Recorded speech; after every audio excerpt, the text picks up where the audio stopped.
everyone, welcome to the Horror Room. I'm Travis Bruce, and today we're doing another indie horror spotlight. Today I have with us, he's the director, writer, he actually wears a lot of hats in this film. And he has a new movie that's in post-production right now. It's called Sherlock Holmes, Mayor of the Night. I have with us CJ Goodwin. CJ, welcome to the Horror Room. Yeah, thanks for having me on today, Travis. I really appreciate it. It's a pleasure to have you on, man. It's a pleasure to have you on. Now, tell us a little bit about Sherlock Holmes, Mayor of the Night. Sure. So, really the easiest way for me to describe it, I humanized the character. So Sherlock Holmes was obviously created by author Conan Doyle. If you've read some of his books, you know, Sherlock did a lot of alcohol. He did a lot of drugs. And a lot of the cases he actually didn't win in those stories. And there's some pretty dark stories that he wrote. So that kind of fascinated me to look into Arthur Conan Doyle, really more as such of who that man was before I even started looking at the character of Sherlock.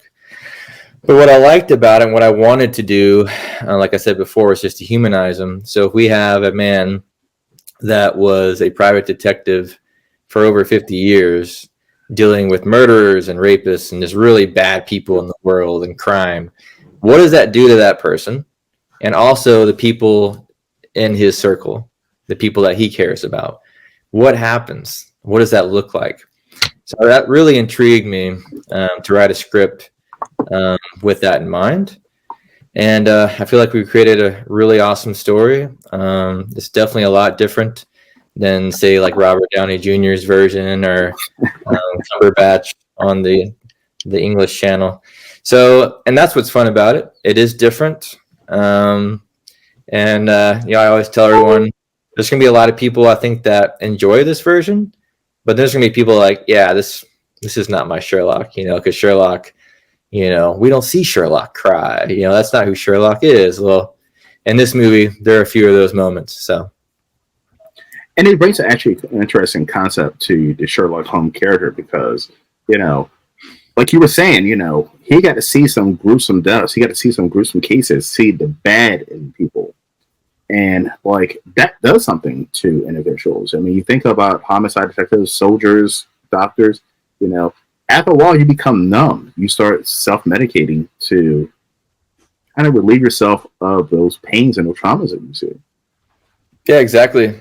I know back then they used to smoke a lot of opium to kind of help keep the demons at bay. We showcased that in our film as well, you know, just to kind of stay true to that era and that time frame with the character. But no, you're right on. I say the same thing. Like, I think real heroes in our world, it's tough. You know, there's a lot of things they have to go through, and it's not all just bells and whistles and, you know, you're like this superstar, like it's all this fame. It's just the exact opposite, you know, to be honest. You know, the real heroes that are in there fighting all these evil people in the world, it's pretty challenging. It can be really rough on those individuals in the real world. And so I wanted to kind of showcase that in our movie. And so I think a lot of people that watch the film will be able to relate to the character in a lot of ways, whether it's just loss or depression or just dealing with very difficult situations that I think a lot of us have dealt with in our own lives. Now, production-wise, how long did it take you? I know you're in post-production right now. You're editing. How long did it take from, you know, the initial concept to where you're at right now? Sure. So let's see. Well, the first thing I did was I created sort of a proof of concept short film, which that's out on YouTube also if anyone wishes to check it out. But it wasn't made for film festivals. It was really just made to help crowdfund. And we did that almost a year and a half ago, almost 2 years ago. So we started filming last April. So it's been already a year since we started filming. We wrapped filming this past November. And so we filmed for, I guess, about 6 to 7 months. But we did take, I want to say, at least 8 weeks off in between sporadically. In the summertime here in Texas, it's pretty brutal. And yes. If you've seen the teaser trailer, or if the people that watch this go and check it out, Sherlock's house is very old, and that was actually built in 1901, which just fits our movie perfectly. But it hasn't been renovated, right? So there's no AC, Yeah. none of that.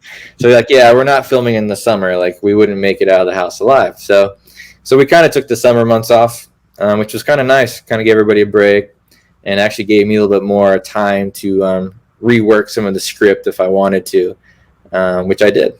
I did rework some of the script a little bit, so that was nice.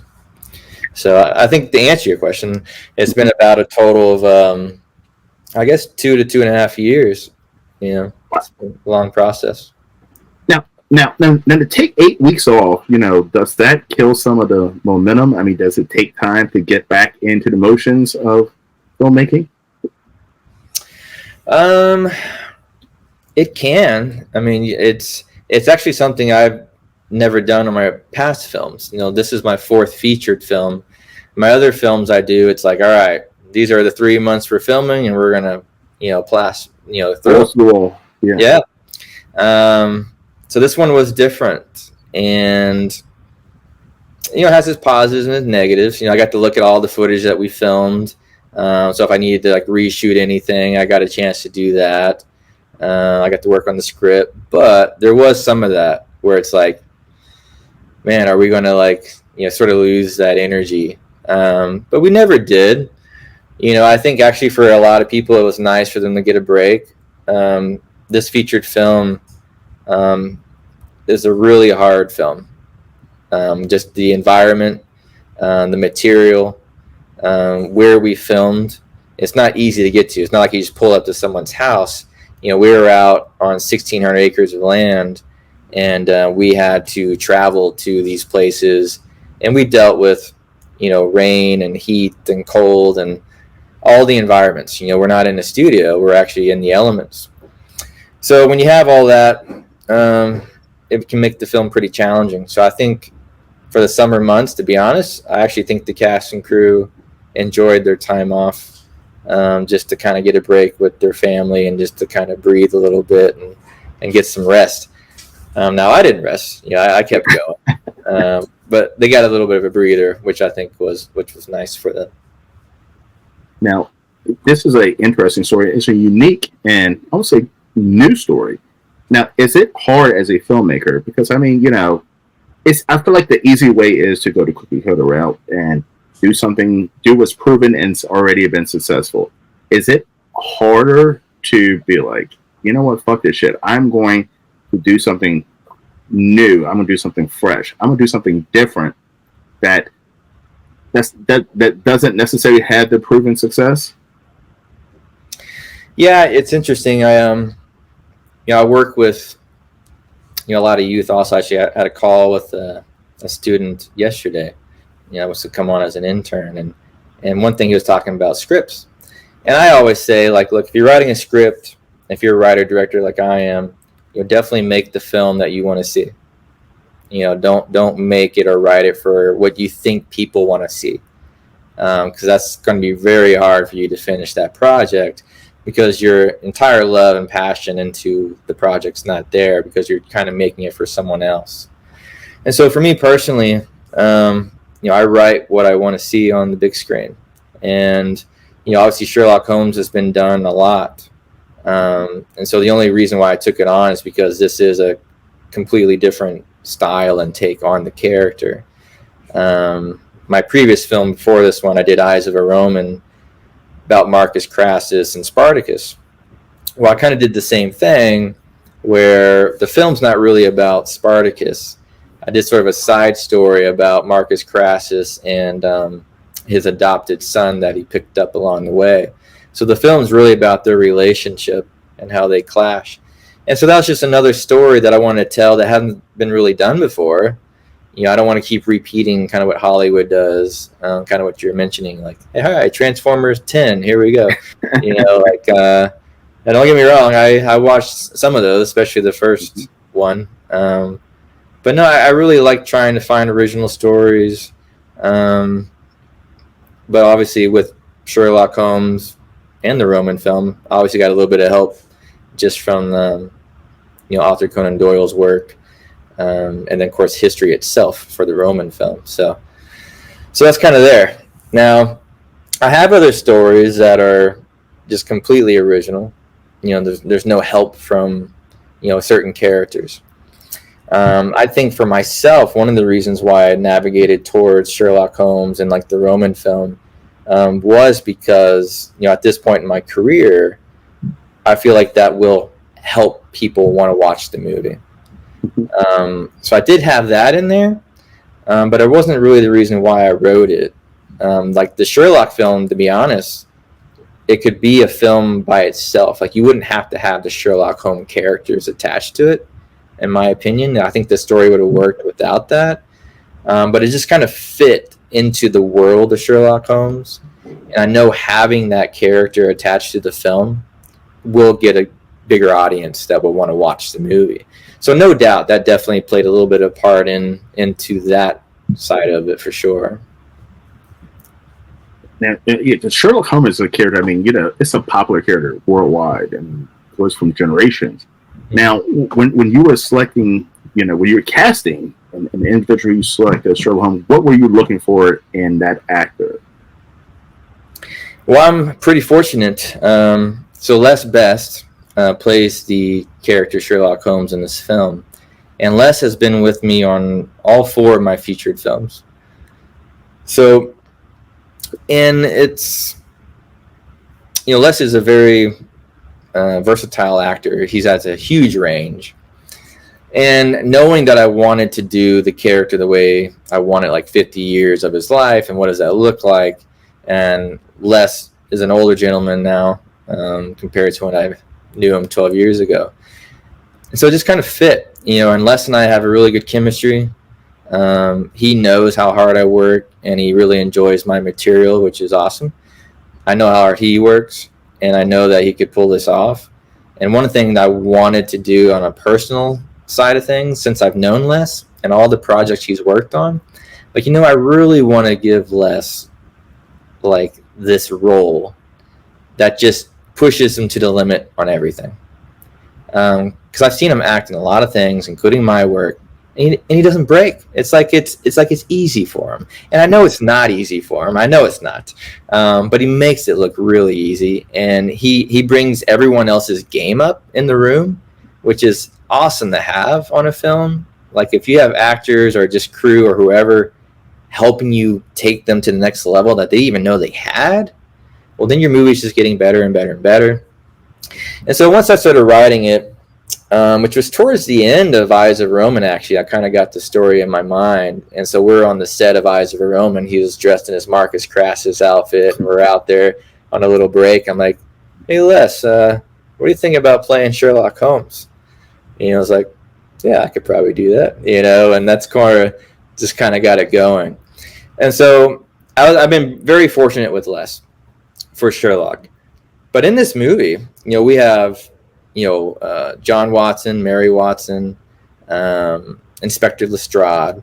I have an Arthur Conan Doyle as well, just to pay homage to the real author. Arthur Conan Doyle was probably one of the harder ones to find, because I really wanted to find that actor that not only looked similar to him physically, but really portrayed who the man was, and how he thought of the world. And doing research, like he believed in spiritualism, spirits. There's a lot of really interesting things about Arthur Conan Doyle that I tie in to the movie. And that was really important to me. I think one of the hardest roles to cast, to be honest, was our villain. The villain in the film is an original character that I created for the Sherlock world. It's a female villain, and her name is Michelle Masker. She lives here in San Antonio, and she came to the audition. We had an open casting call, and she just killed it. It's like, wow. Like Les was there helping with reads, and we're all just like, she left the room, and you're just like, okay, yeah, I think that's our villain, and she did so good, and I'm really excited for people to see her character in the movie. We have a really great ensemble in this movie. Now, it is about Sherlock Holmes, but there's so many characters that kind of get their moment to shine. So it's really cool. I'm really excited for everyone to view that part of the movie as well. That just the way that we did it. So. And I love that you brought up San Antonio. So, like, you are one of many filmmakers who are coming out of San Antonio. San Antonio is like putting their name on the map when it comes to indie films right now. And so I've interviewed a lot of filmmakers from San Diego, and then a lot of actors, actresses, a lot of creators are coming out of San Diego, which is, by the way, a city in Texas that I have not been to.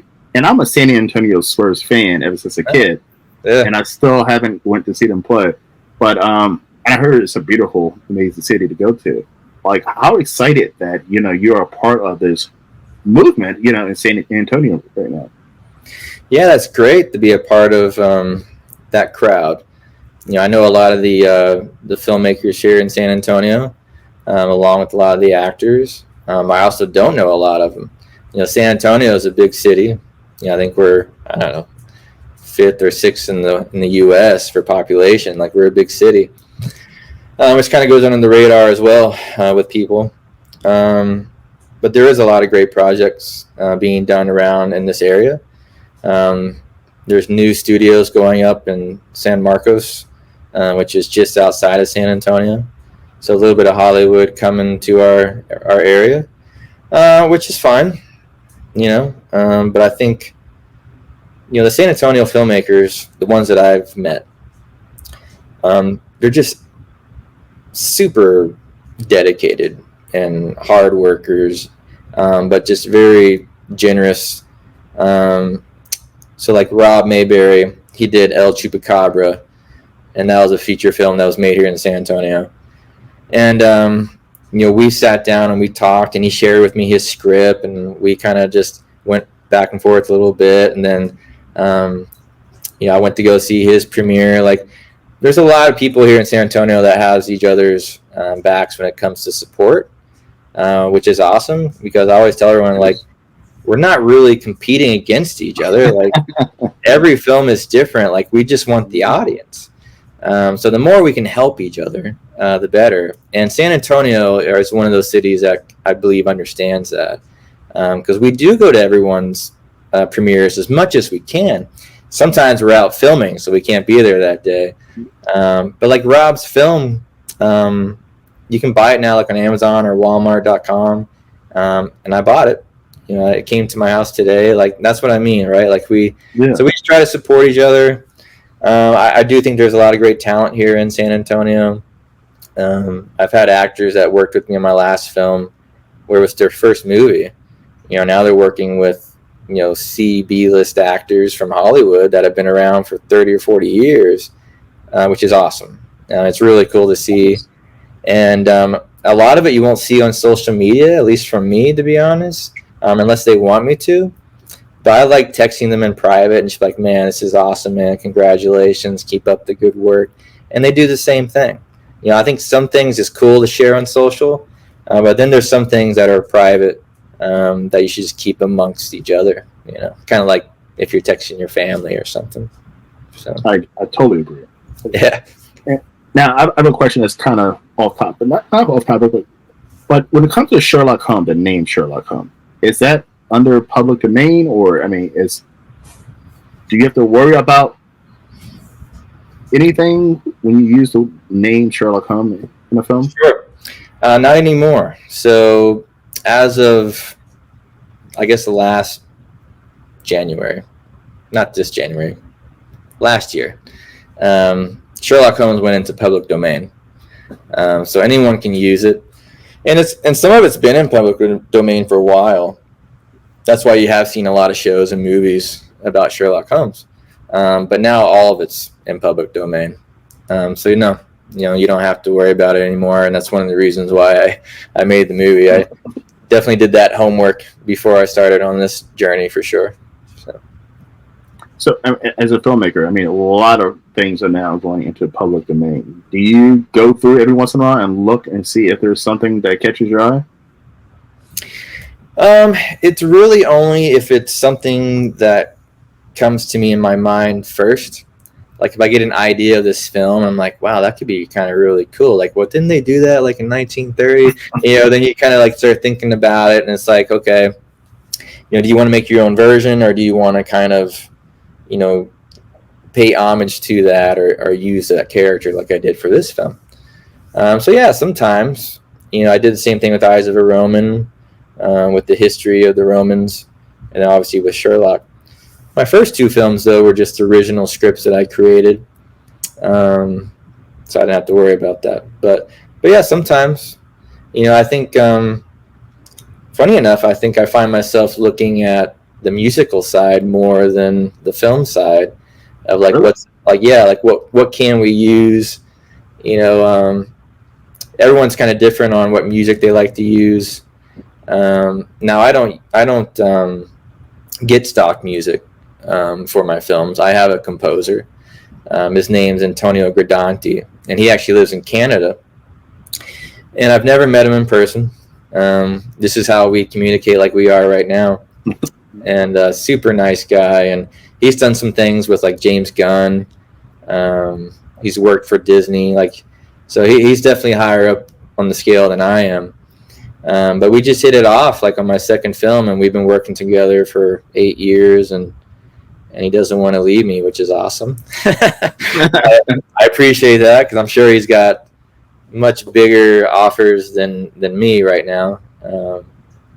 Anyways, kind of got off topic a little bit there, but No, but I mean, that's a good thing. I mean, because I was talking to somebody recently. I was like, in the 80s and 90s, when it came to movies, the music was part of the movie. Like, you had a good composer. You had that good soundtrack. It added to whatever you were experiencing in the movie. And I don't know what happened, but some kind of way, like, filmmakers got away from that. But I'm glad to see that now, you're starting to see the music and the movie are coming together to tell one story. Yeah, I can't stress enough how important like the music is to a movie. I mean, that's a whole podcast in itself we could talk about. But there's so many like easy examples to give. It's like Jaws, without the music, is there Jaws? I'll just do Spielberg, all his movies, E.T., Yeah. Jurassic Park, they all have really great scores, and it's just so important. It just really helps bring the movie to life. And it's no different. Antonio and I have the same mindset on that. And what's beautiful about working with Antonio, with The Eyes of a Roman, obviously you finish the film, you have to have it all done first. You give it to him. He watches it, and he does what writers do. It just goes in his mind, and he can hear it while he's watching the entire movie. And then he'll just go and write it and create the score. And some of my past movies with Antonio, we would kind of discuss a little bit more about the sounds and the music. But for Eyes of a Roman, he watched it one time. He texted me. He says, "I got it. You just have to trust me, and I'll get it to you in 2 months." I'm like, okay. And so I just trusted him. I let him go with the process, because we've already been working on this. That would have been our third film together. And what he was able to create was amazing. It's kind of like Gladiator's score, a little bit of Braveheart in there. Like, it's just that type of ambiance. Very beautiful. And I didn't really give him too much, which is amazing. But it just shows how talented he is, with his work. And that's why he is working with James Gunn and Disney and all these guys, because, he can hear it. He knows what the movie needs, which is very powerful and very helpful to a filmmaker like myself. I totally agree. I mean, like, my favorite horror movie of all time is Halloween 1978, the original OG. And just that score, I mean, it built to the character. It built to the story. I mean, it just had you on the edge of the seat the whole entire time, Yeah. You heard that, and you hear that keyboard slide, everything, like, it just add to the element of the movie. It really does. I think, I like horror. The Sherlock films is sort of a psychological thriller horror. There's some definitely horror moments in the movie.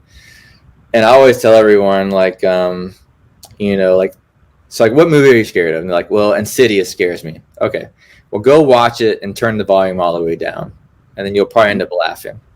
just because that's how powerful music and sound effects are in a horror film. Because a lot of horror can come off, a little cheesy at times, but when you have those moments with the music and the sound effects, it just changes everything. It really does. Well, CJ, as you know, this is a horror channel, so I'm going to do something that I do every once in a while. I'm going to ask you 3 random horror questions. You ready? Yep. All right, the first one. So if you've seen probably many kills in horror films, what is one kill that you've seen from a horror film that you're like, I would not want to die that way? Yeah.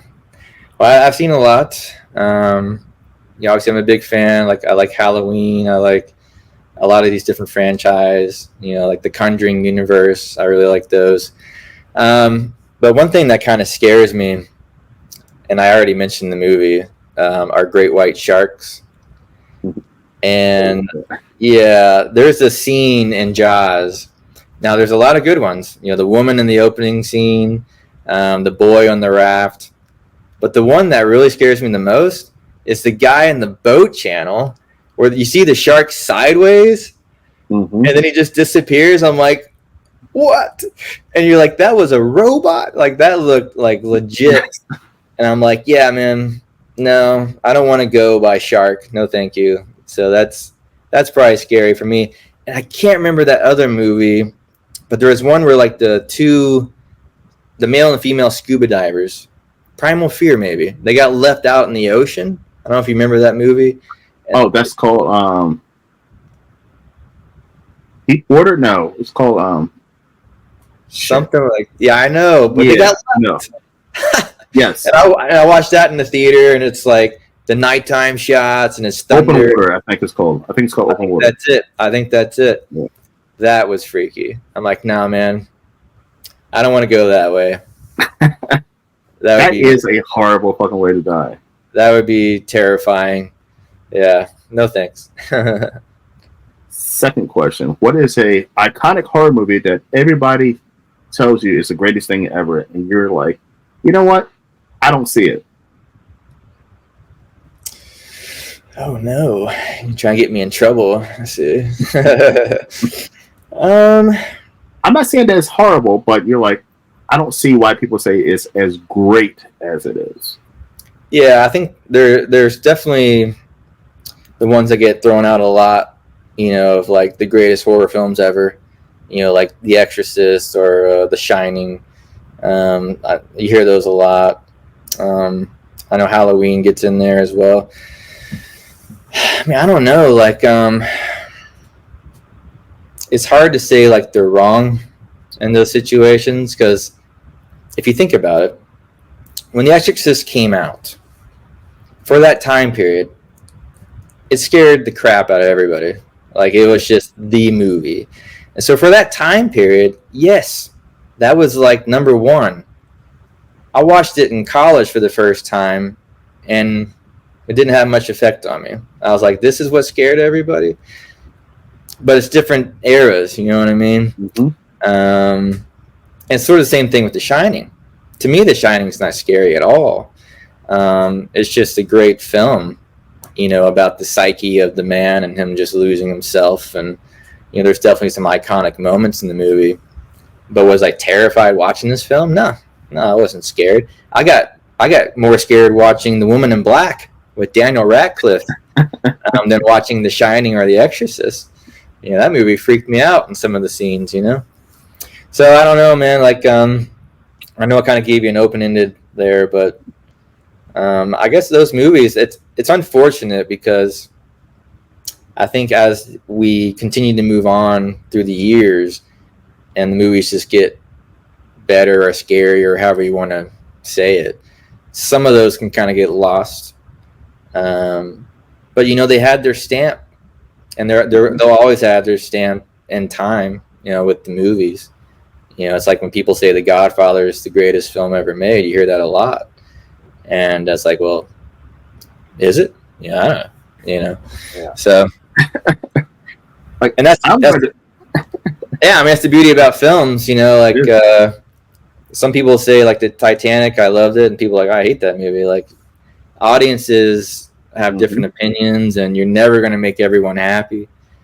Something I learned very early on, in my filmmaking career. So, and mine, I'm wearing the t-shirts. I'm wearing a Friday the 13th t-shirt, but it's Jason on it.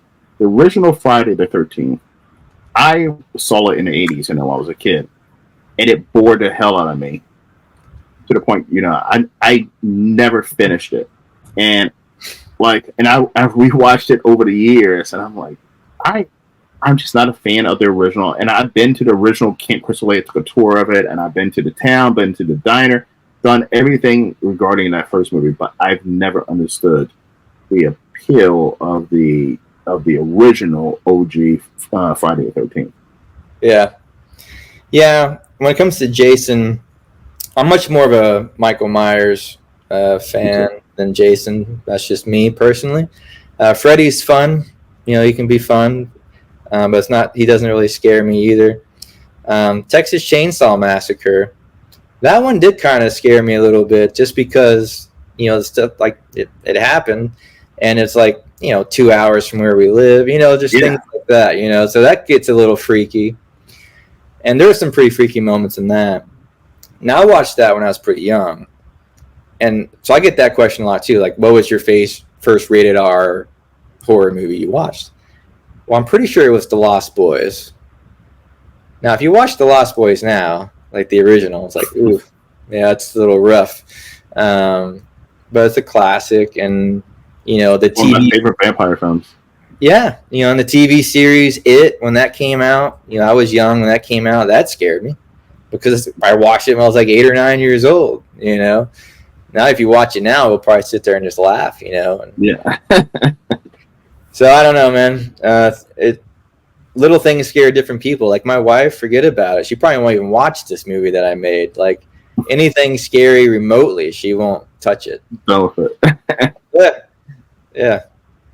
All right, the last one. Who is on your Mount Rushmore or of horror characters, horror villains? Who you put in your Mount Rushmore? Yeah, horror villains. Okay, well, I do like Pennywise from It. I do like him. I'm excited for the new TV series coming out, I believe on HBO, so I'm looking forward to that. I got a little freeze frame here. Uh-oh. Did I lose you? No, you're good. Oh, there we are. Okay. Mount Rushmore. I probably go with Norman Bates. The OG. Yeah, from Psycho. A lot of really awesome moments in that movie.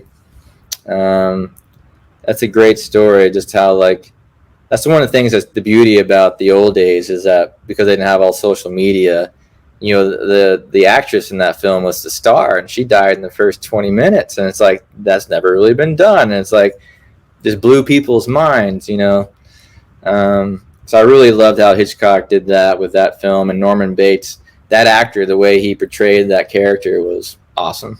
So amazing. So I guess that's two. I probably throw Jaws on there. Okay. He's done like 5 films.